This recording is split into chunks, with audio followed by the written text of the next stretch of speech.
Hajer, how would you define happiness? And more importantly, do you think happiness can truly last? Whether happiness can last, right? Yeah. It probably gets more complicated when someone has suffered too much. Probably there will be always that fear that life will eventually take happiness away from them. I like that. But then, what is happiness to you? It's probably one of these things that you recognize only when you are about to lose it or when you lose it, actually. So is today's novel about happiness? Not quite, but let's just say it's a story about love, cruelty, forgiveness, and the kind of happiness, the kind that can disappear in a single night.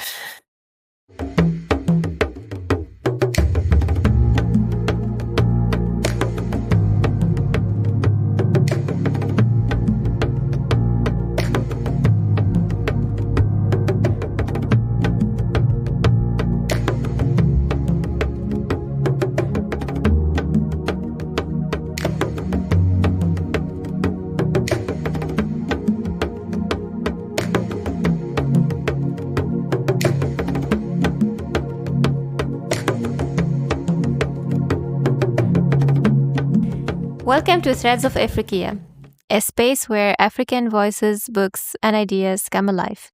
Each episode, we open the pages of books, narrations, and oral traditions that carry the rhythms, struggles, and dreams of the continent. I'm Hajer. And I'm Ramdan. And together we're weaving a rich understanding of Africa, one thread at a time. In this episode, I will be talking about a book that you have probably never come across it unless you're from a francophone West African country. And in fact, I can even say that there is a very little chance this book would cross your path if you're not from that region of the world. Or perhaps you would know the novel if you have studied literature at Georgetown University in the States. Well, Georgetown University in the States sounds extremely specific to know the novel. Yeah, but hang in there. I will explain why I'm saying this in a moment. Okay. But yes, the fact that the book is little known is precisely the reason why I want to talk about it in our podcast. The French title of the book is Les Frasques d'Ebinto, which I'm not sure how to translate it in English. Perhaps it could be translated as The Escapades of Ebinto. And Ebinto is actually the nickname of the main character of the book. His name in the book is Ebin. So it's a short novel written by Amadou Koné, an Ivorian writer. And this is the second book by a writer from Côte d'Ivoire that we are reviewing in our podcast. I have a weird question, but why is the author using the nickname of the main character in the title? Oh, that's an interesting one. Because throughout the book, I think the main character is referred to as Ebin. Even his mom calls him Ebin. Yeah. So I'm wondering if it's just a sonority, like it sounds better. Ebinto. Les Frasques d'Ebinto. Or perhaps it's an actual name in Côte d'Ivoire. That's how they nickname people that are called Ebin. Yeah. Anyways, you're talking about Côte d'Ivoire again, and you said that Amadou Koné is our second Ivorian writer, and I would like to remind our listeners that the first writer from Côte d'Ivoire that we had on the podcast is Tidjane Thiam, where we talked about his autobiography Without Prejudice a few episodes ago. Yes, great episodes that you should also check out. Yep. So the story is a short love story about a high school teenager in the 70s in Côte d'Ivoire. And oh yeah, by the way, in our previous episode about Tidjane Thiam, we also discussed that we should say Côte d'Ivoire in English and not Ivory Coast. Oh right? yeah. Yeah. To find out why, you should check out the episodes. The other episode, yes. Right. So through this brief novel, Amadou Koné offers a coming-of-age narrative that is as brief as it's striking and painful, one in which the narrator realizes his own feelings too late. I first read this book when I was in high school. I borrowed it from my French teacher and read it in a single sitting. Is this a kind of book that you are supposed to read at high school? No. It wasn't, how do you call it in English? I don't know, but in A French we mandatory say reading. au programme, like Okay, yeah. part of the Yeah. school planning Curriculum. or so on, or curriculum, exactly. So yeah. So it was more voluntary. It wasn't, but we were having a class and he mentioned the book, and you, as a good student, you asked to borrow it from the teacher. But yeah, although it's a really short story, I believe the fact that I was able to read it in a single sitting alone says something about how compelling the story is, and also about how talented Amadou Koné is as a writer. Very few books manage to keep me reading from start to finish without putting them down, because I like to take my time when reading a novel. And in fact, this is now the third time that I've read this book. Oh, yeah. And by the way, I would like to mention also an interesting anecdote about this copy that we have in front of us right now. The fact that we bought it in our last trip to Benin, and it was, how to say, a street vendor selling books. Right? And basically we were sitting in a restaurant outside, and then the guy came and with his pile of books selling them. And I told you, this is the first time in my life that I see a street vendor selling books. Yeah, we love books in Benin. Yeah. Well. that was impressive. Anyway, now I have a good news for you, which is that I'm not going to hold back parts of the story in this episode. As I mentioned earlier, there is a good chance that many of you may never come across this novel otherwise. Or if you ever visit Benin and meet the street vendor of books, you could buy it. Otherwise, I'm not sure you will be able to find the book. And at its core, the book revolves around two main themes: love and forgiveness. Love appears in several forms throughout the story. There is, of course, the classic form of love between a man and a woman, romantic love, and romantic or romantic? Romantic? I don't know. Romantic. You know what we mean. And even passionate love, I would say. But there is also other kinds of love.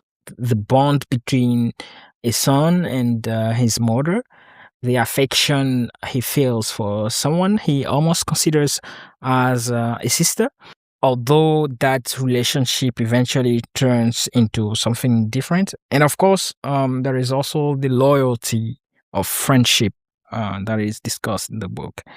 But don't get me wrong, the central love, I think, in the novel, the one that truly drives the story, is the romantic love. And I will get into the details soon. Now, the second major theme is forgiveness, which emerges toward the end of the story. It is forgiveness offered by someone who has been deeply hurt by another person. In fact, a person or a character in the book who has been hurt by the main character himself. And it's not an ordinary kind of forgiveness. It is, in my view, the purest form of forgiveness, the kind that happens when someone who has committed what might feel like the worst possible actions is nevertheless forgiven. And also where love somehow manages to rekindle from the ashes. And I would say forgiveness is even a much stronger value than love, because forgiveness is driven by love in some way.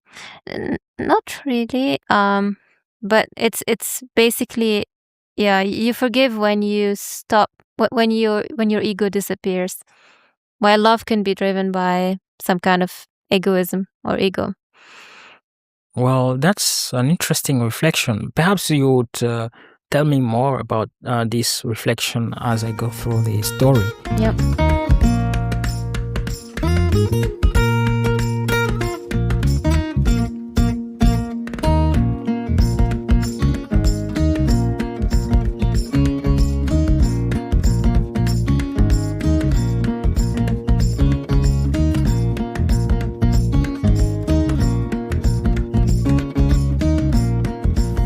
Now, the author, as we always do in this podcast, before diving into the themes of the book, I will tell you a little bit about the author, Amadou Koné. He's from Côte d'Ivoire, as I already mentioned. And if there is a high chance you may never have heard of him, you may have heard of another Koné or other Konés. By the way, when I googled Amadou Koné, I found at least 3. Oh, really? But yeah, perhaps you have heard a song by Alpha Blondy, who is a famous Ivorian reggae singer. And if you have, here is a small fun fact. Alpha Blondy, his real name is Seydou Koné. But if you don't know Alpha Blondy, well, Hajar, maybe you can recommend this song for our listeners? Yeah, sure. So, I mean, Alpha Blondy is obviously, as you said, a reggae singer. And what I find interesting about his music is an interesting mix between spirituality and political militantism that he reflects. Yes. I would say one of my favorite songs is Sweet Fanta Diallo. Are you sure? Is it le chien That's a song I like, yes, as well. Yeah. But yeah, also interestingly, as I said, when I Googled the author, I found at least 3 people with the same name. One of them is a footballer, the other is a former minister, and obviously the author. Yeah. And they are all called Amadou Koné, right? Exactly, yeah. Well, yeah, thank you. Now back to our Amadou Koné.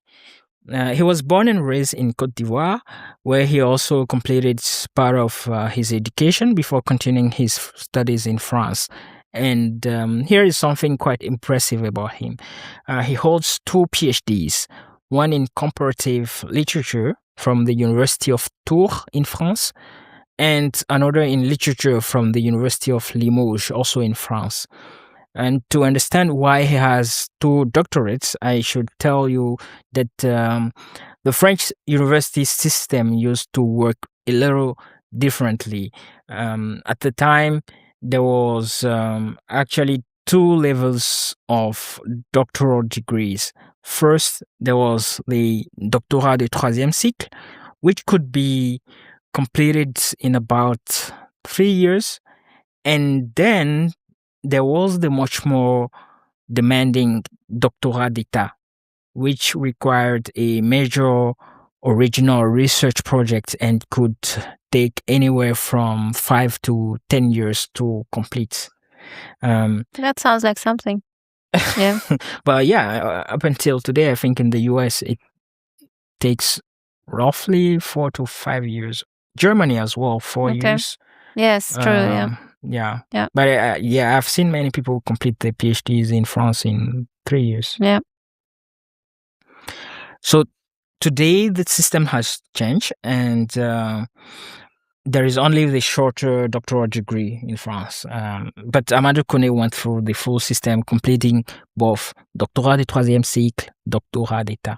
And after his studies, he returned to Côte d'Ivoire and taught literature in his country for several years before eventually moving to the United States, where he joined Georgetown University in 1997. Okay, so that explains your comment earlier on about Georgetown University students probably knowing the book. And I assume he still teaches there. I think so. Yeah. And that's why I said precisely that literature students at Georgetown might actually have come across the book that we are discussing today, because I think he teaches French literature. Yeah. Now, over the years, Professor Koné has received several literary prizes, and interestingly, the novel we are discussing today was actually written while he was still finishing high school, although it was published later. I believe he was 17 when he finished writing the novel, and Ebin, the main character, was about the same age, which is, by the way, the reason why some readers feel that the story has a slightly autobiographical tone. Mm-hmm. And yeah, I think this was not his first published book. His first published novel appeared in 1976 and was titled Jusqu'au seuil de l'irréel, which could be translated into English as up to the threshold of the unreal. But I haven't read that book. So the novel that we are discussing today, Les Frasques d'Ebinto, was written first and was published, I believe, after Jusqu'au seuil de l'irréel. Now, over the course of his career, Amadou Koné has also published 6 other novels, I think, 3 plays, and several short stories. I think I can stop here about the author. And if you like to learn more about him, I will include a link to an interview he gave about 10 years ago. And now let's turn back to the story.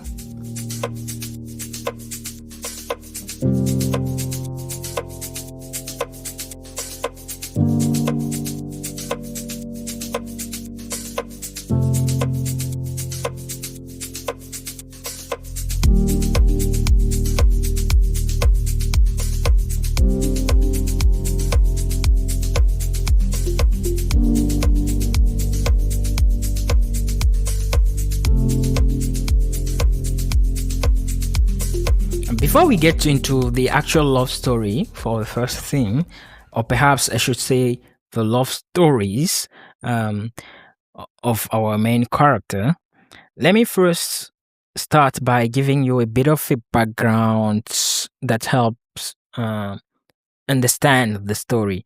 Ebin, the main character, comes from a village called Akunube in Côte d'Ivoire, and he's the eldest of 3 children. And he lost his father just before he took his primary school leaving exam. And let me say right away that Eben is an excellent student. So after successfully completing primary school, he has to leave his village to continue his studies in Grand Bassam. And this situation is actually quite common in many African villages, where secondary schools simply doesn't exist nearby, and students often have to move to another town or city if they want to continue their education. So Eben moves from his village to Grand Bassam, which is a coastal city not far from Abidjan, the economic capital of Côte d'Ivoire. And Grand Bassam is actually a very beautiful place. It was once a colonial settlement in Côte d'Ivoire, one of the first actually. And when I visited it back in 2023, I could still see the old colonial architecture, the historic buildings, and the seaside hotels. So for a long time, it was a lively tourist destination. I guess until the terrorist attacks on a beach resort in March 2016, right? Yeah, that's right. I also found out that the city is inscribed on the UNESCO World Heritage List, and it seems that it's by now actually back to touristic activity. I mean, you've been there 3 years ago. Yeah, 3 years ago it was still not that lively. Oh, really? Okay. But yeah, maybe now it's yeah. But yes, it's a very nice place, and They have a really cool museum there that I visited. It's called Musée National des Costumes, so National Museum of Costumes. What It's kind of costumes? traditional Ivorian attires from different tribes, communities. Very nice. Okay. Now back to the story. When a student moves to another city for school in African context, it's very common for them to stay with relatives or family acquaintances in the city where they're studying. And that is exactly what happens to Ebin. He goes to live with Mr. Draman, who is a friend of his family and who becomes his guardian while he studies. And Mr. Draman has several children, and one of them is Monique, who will become one of the central figures in the book, in Ebin's story. And this detail is important because it helps us understand what happens later. Now, when Ebin first arrives at the house, Monique is only 12 years old. So in the story, Ebin tells us that they used to play together like brother and sister. So keep that in mind. But 3 years later, after one of the long summer breaks, Ebin returns to the house and is greeted by a very different Monique. I think she's now 15, and he suddenly notices that she has grown into a beautiful young woman with a much more feminine presence, as it's written in the book. That sounds like a common turn of events in a coming of age story. I think I know where the story is going by now. Yeah, but let's see how that turns out. Now, let's move to the other main character of the story, Muriel. Ebin first encounters Muriel on the first day of school when he was in troisième, what would roughly correspond to the final year of middle school in the francophone West African education system. It is also the year when students prepare for the BEPC exam. BEPC, which is a national exam that determines whether they can move on to the next stage of high school. It takes place about 4 years after primary school. Yeah. And back then, there was a rather unpleasant tradition in many schools. On the first day of the school year, older students would bully the new ones. Isn't that a French thing? I think they call it bizutage, like initiation through ordeals. Yeah, I don't think it still exists in the French school system, but Yeah, I think bizutage they made it illegal. That's true. Yeah. Now, our main character, Ebin, is not the type to participate in this kind of activities. In fact, he usually does the opposite. He tries to protect the younger students. And on that particular day, he sees a young girl being harassed by a group of students, and naturally, he steps in to help her. But unexpectedly, instead of thanking him, the girl protests. So she clearly does not want him to help. And Eben was confused because, after all, he thought he was doing the right thing. And for the first time, he shifted position, and almost out of frustration, he suddenly decides to join the others and take part in the bullying himself. So he turns around and starts giving the girl the same humiliating orders the other students were giving. But the girl does not obey to Ebin. She simply stands there looking straight at him, silently confronting him with her gaze. And just as the tension between them reaches its peak, the headmaster appears in the distance. And yeah, immediately the students scatter and everything goes back to order. As it turns out, the young girl he had tried to bully was not a first year student at all. She was actually in the same grade as him, and her name was Muriel. Okay, let me guess. There will be a triangle of love between Ebin, Muriel, and Monique. Well, I don't know that. But Muriel, as Eben soon discovers, is the daughter of a member of parliament. And every morning she arrives at school in style, dropped off by a driver in a Mercedes in the 70s in Côte d'Ivoire. So that's not quite ordinary.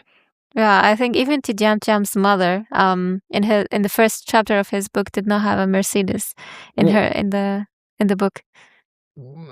I mean, during the same period. In Morocco, they had a Citroën, if I recall correctly, and I think Tiam himself had a BMW in that's in France. But I think, in the first chapter when they were in Côte d'Ivoire, the mom had a Ford, if I'm not mistaken. Anyway, I'm sure it wasn't a German car. But in Rabat, it was a Citroën, I think. Not a German car either. Not a Mercedes, neither. So, yeah. So, yes, the girl that Eben just tried to intimidate was clearly not someone easily intimidated.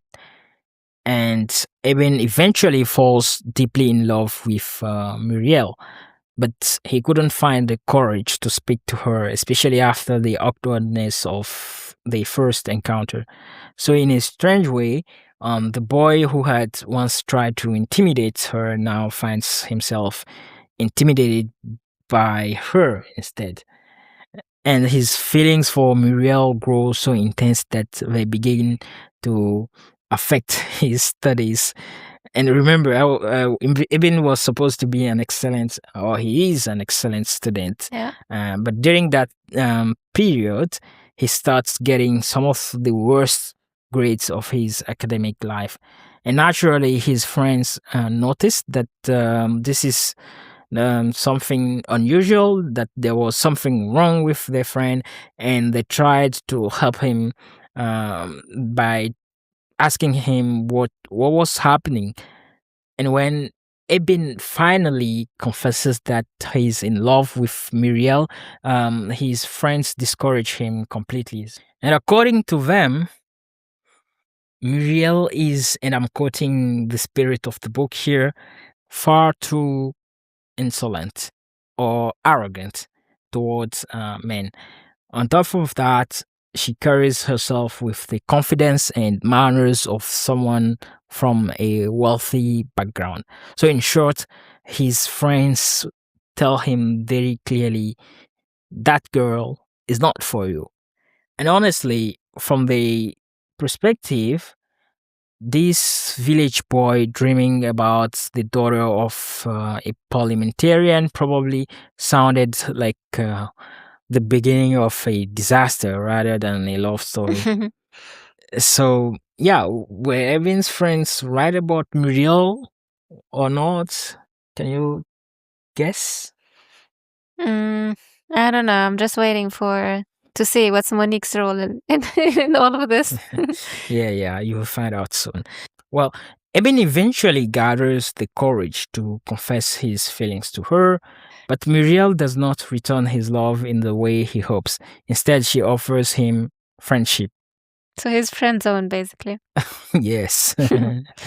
And to explain the difference, she quotes Victor Hugo in the book. She said, "Love is two people becoming one, a man and a woman merging into an angel, and that is heaven. But friendship," she says, "is something else entirely. Friendship is being brother and sister, two souls touching without merging, like two fingers on the same hand." And speaking of being like siblings, remember, Monique? I think first is a very, how to say, elegant way to friend zone someone, kind of by quoting Victor Hugo. Yeah, they were brilliant students. Both of them were brilliant students and very good in literature, actually. Yeah. Ibn particularly was. And I'm also thinking about the fact that the author wrote this when he was in high school. So probably he's well read as well. Yeah, absolutely. So while I ask you if you remember, Monique, Yeah, I told you I was waiting to see what's her role in all of this. Yeah. So while Ebin was desperately trying to win Muriel's affection, even getting into a jealous altercation with another student in the school, Monique, on the other hand, has quietly fallen deeply in love with him. So I was right about the love triangle. I don't know what you call love triangle, but one evening, Evan falls asleep while reading and forgets to close his bedroom door. Remember, I said he's living at Monique's father's house while attending high school. Yep. So late at night, Monique enters his room to wake him up so he can close the door. And that night, for the first time, and perhaps I don't know, the last, they became lovers. And Ebin eventually sits for his BPC exam and succeeds brilliantly. And Muriel also succeeds to the BPC exam. And then at the end of the school year, everyone leaves for a vacation, and Ebin returns to his village to spend time with his mom and siblings. And one day, while he was in the village, he receives two letters. He opens the first one, and it begins with, "My dear friends." And guess who that is from? Muriel, potentially. Yes, Muriel. So the letter was a long letter, but the important part is this. She's leaving Côte d'Ivoire to continue her studies in France, and she tells Ebin that she will never forget him. As a friend, of course.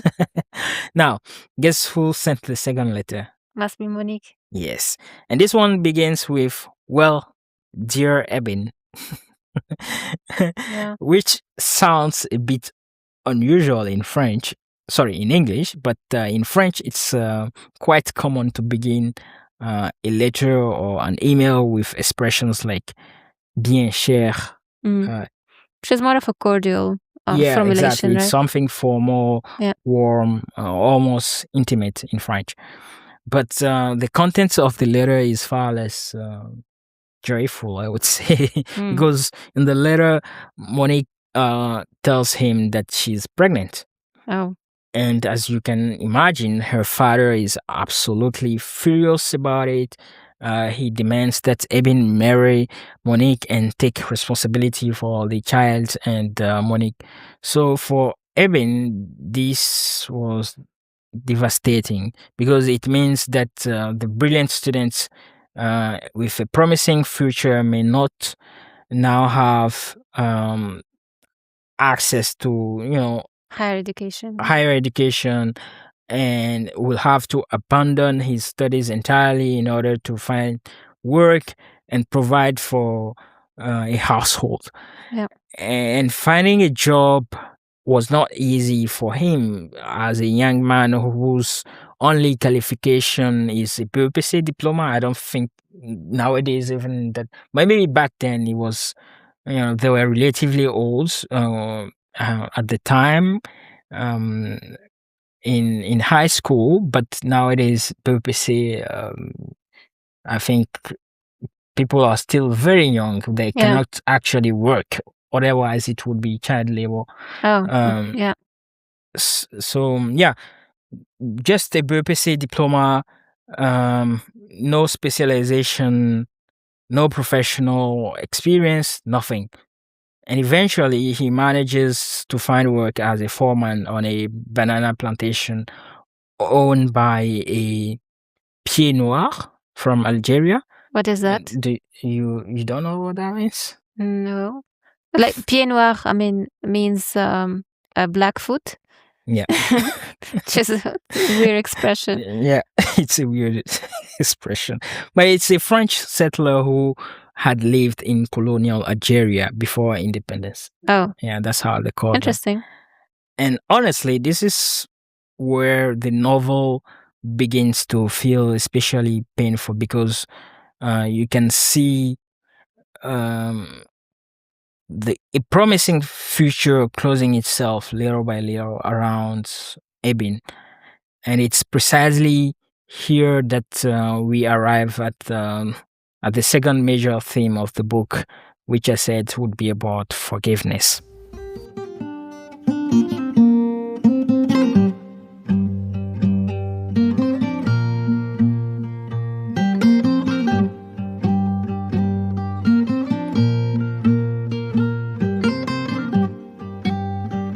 Sigeli ben şaşırı kuri tugday doba doba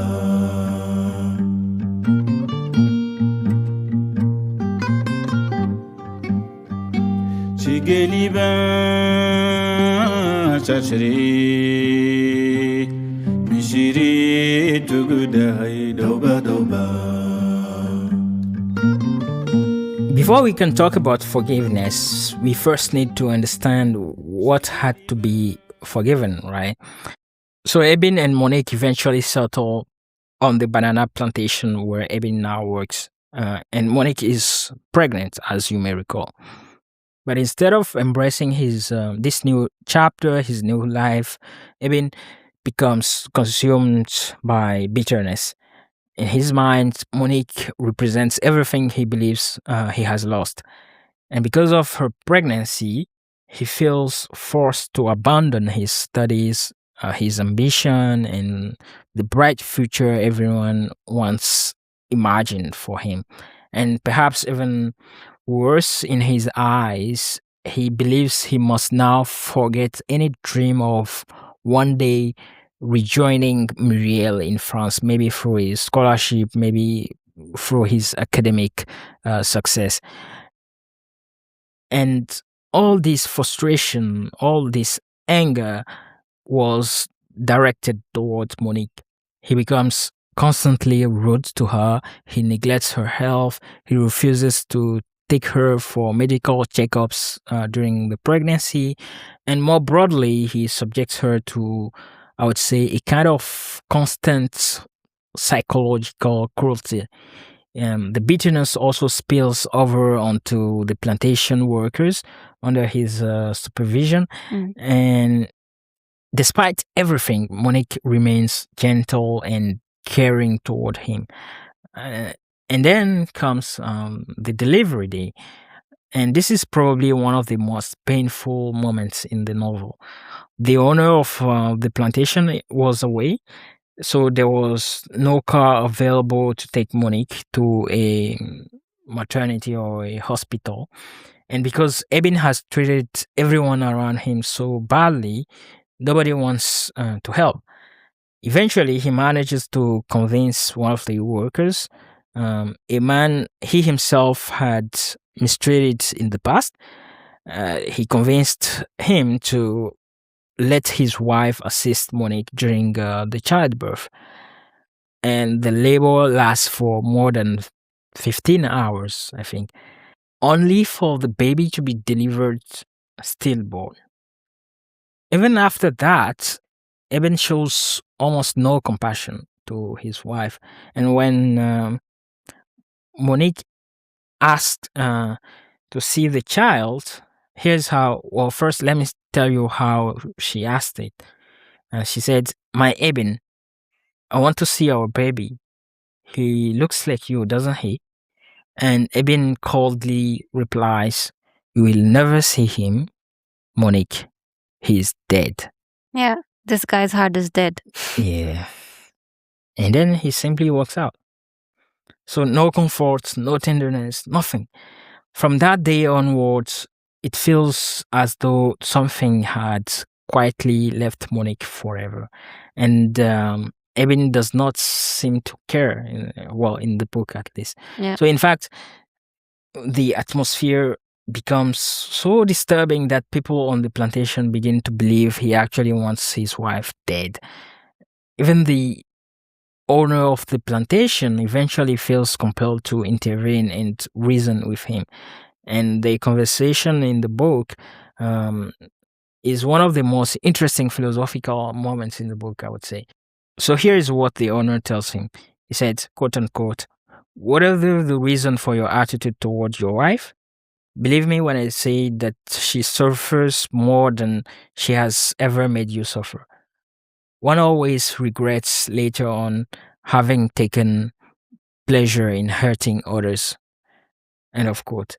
And then he quotes the French writer Fromentin by saying happiness lies in the balance between desires and abilities.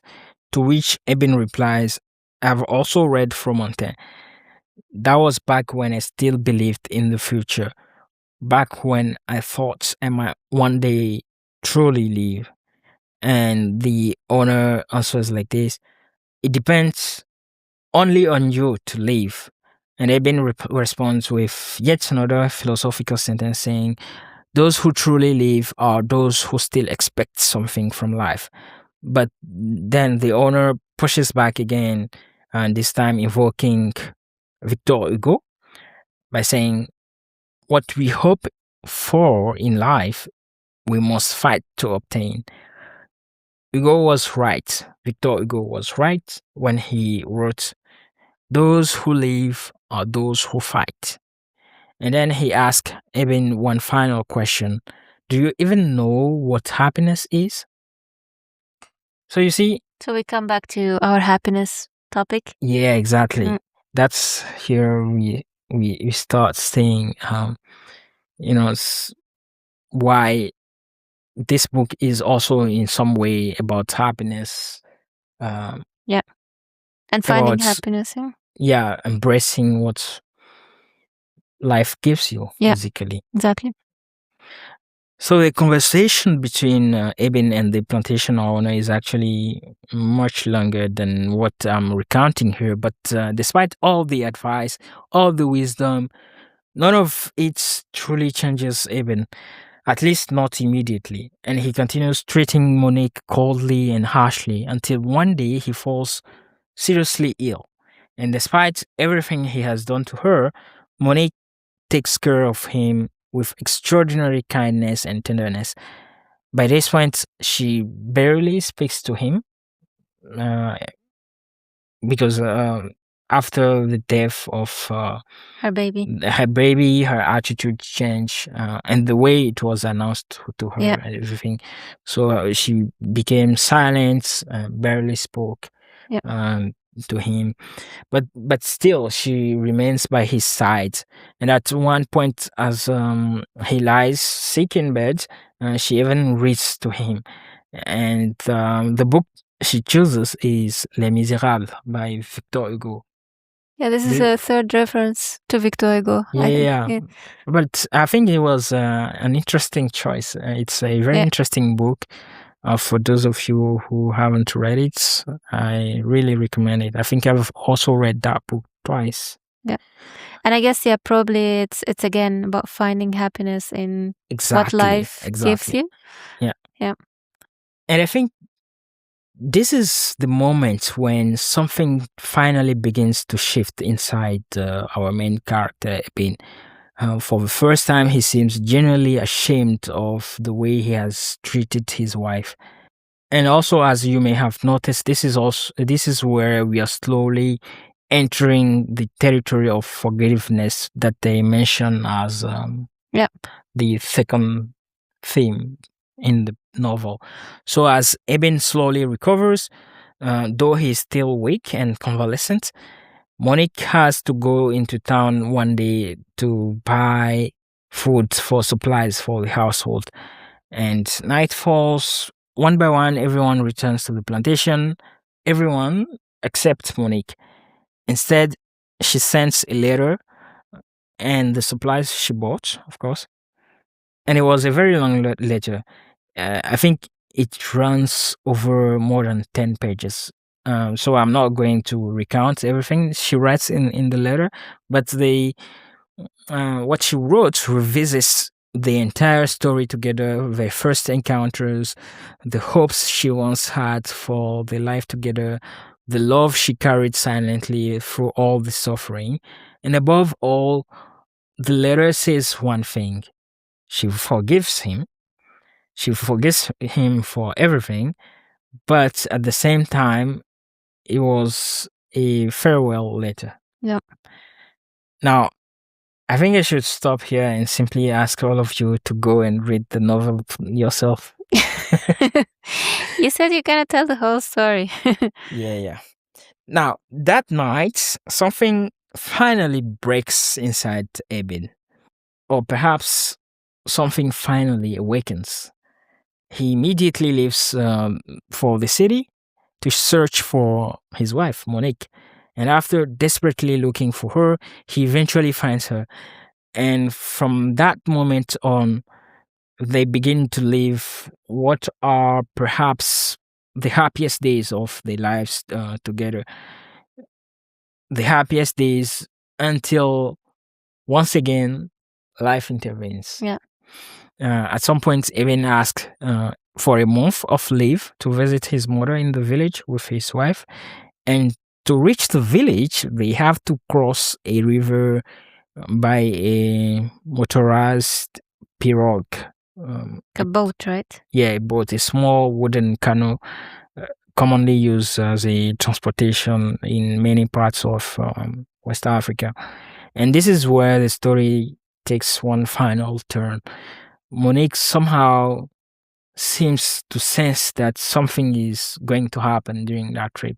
And during the journey, she begins asking strange questions to her husband, deeply emotional questions about their life together, their new life together. She asks him whether the happiness is real, whether he truly loves her, whether he has really forgotten Muriel, etc. And I should mention that this scene takes place at night. They have arrived at the embarcadère, To a starting point. yeah, the crossing, the small river Yeah. crossing point, and there were only the three passengers in the boat: Eben, Monique, and a trader. And after asking all the questions during the journey, Monique suddenly tells Eben that she wants to sing. And so she begins singing. At first, Eben enjoys hearing her voice, but then an awful feeling comes over him, a kind of terrible intuition, and he asks her to stop singing. And then suddenly the weather changes. A massive tropical storm begins to gather, the kind of storm you can only truly understand if you have experienced a tropical country, especially in West Africa. Yeah. It was violent rain, strong winds, and darkness swallowing everything around them. So the pirogue begins swaying dangerously on the water. And Eben thinks about finding a life jacket for Monique because, unlike him, she doesn't know how to swim. And then he hears her say, "Adieu, Eben." Now, I'm not quite sure if there is a perfect English translation for adieu. It's more than just goodbye. It's the kind of farewell you say when you do not know whether you will ever see the person again. And moments later, the pirogue capsizes and Monique does not survive. I want to leave you with what Eben later says to his mother when she asks him what happened. Because I think these words capture the emotional core of the novel better than anything else. He says, "I loved my wife very much, mother. But nobody can believe me or understand me. Even I can no longer understand myself. Between dream and reality, truly, I will never know where the two separate. Perhaps one day I will try to grasp my own reality in this chaotic world where everything collides. Maybe later, when I have the courage. But for now, I give up trying to understand. I no longer want to torture myself." And honestly, that ending is part of what stayed with me long after I finished the book. Because in the end, Les Frasques d'Ebinto is not simply a story about youthful love. It is a story about emotional immaturity, regrets, cruelty, tenderness, guilt, and the painful realization of love that arrives too late. Yep. I would say that's a very sweet story. I would also add that, or building on Ibn's conversation with the plantation owner earlier in the story, it's a story about happiness, as we said many times. Happiness being a choice of being grateful and enjoying the present moment, as opposed to a hypothetical future which might or might not happen. After all, we don't know if Ibn would have been happy if he managed to travel to France and meet Muriel again. Yeah. And so we close our journey through Les Frasques d'Ebinto, an African coming-of-age story about finding love, pursuing happiness, and the absurdity of life sometimes. If this story sparked something in you, pass it on, just like oral tradition. You've been listening to Threads of Ifriqiya with Ramdan and Hajar. A bientôt, and stay curious.